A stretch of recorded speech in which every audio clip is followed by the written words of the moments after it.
SK நேயர்களுக்கு வணக்கம். இன்றைக்கி திரை விமர்சனமில் நம்ம பார்க்க போகிற திரைப்படம் சரண்டர்.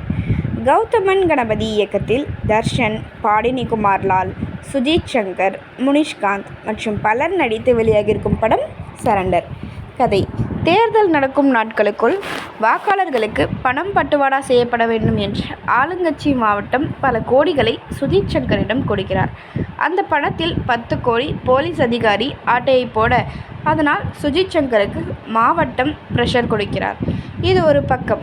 மறுபக்கம் சுஜித் சங்கர் தம்பி கௌஷிக் ஏட்டுலாலிடம் பிரச்சனை பண்ண, அந்த பிரச்சனையும் பெருசாகி சுஜித் சங்கருக்கு தலைவலி கொடுக்க, சுஜித் சங்கரை ஒரு குரூப் போட்டு தள்ள முயல்கையில் தர்ஷன் அவரிடமிருந்து காப்பாற்ற, இந்த சூழ்நிலையில் நடிகர் மன்சூர் அலிகான் சரண்டர் பண்ணின துப்பாக்கி காணாமல் போக, அதை கண்டுபிடிக்க தர்ஷன் எடுக்கும் முயற்சிகளும், முனிஷ்காந்த் கள்ள துப்பாக்கி வாங்க சென்னை வர, இப்படி பல கதைகளுக்கு இயக்குனர் ட்விஸ்டுடன் முடிச்சு போட்டு, அந்த முடிச்சுகளை எப்படி சுவாரஸ்யமாக சால்வேஷன் கொடுக்கிறார் என்பதே படத்தின் கதை.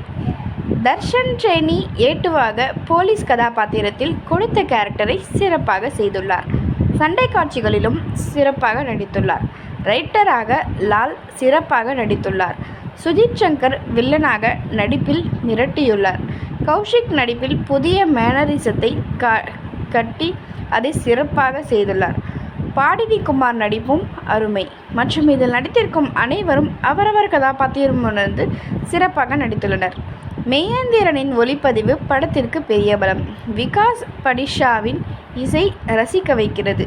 இயக்குனர் கௌதமன் கணபதி எடுத்துக்கொண்ட கதையை பல ட்விஸ்டுகளுடன் சுவாரஸ்யமாக எல்லோரும் ரசிக்கும்படி சொல்லி வெற்றி படமாக கொடுத்துள்ளார்.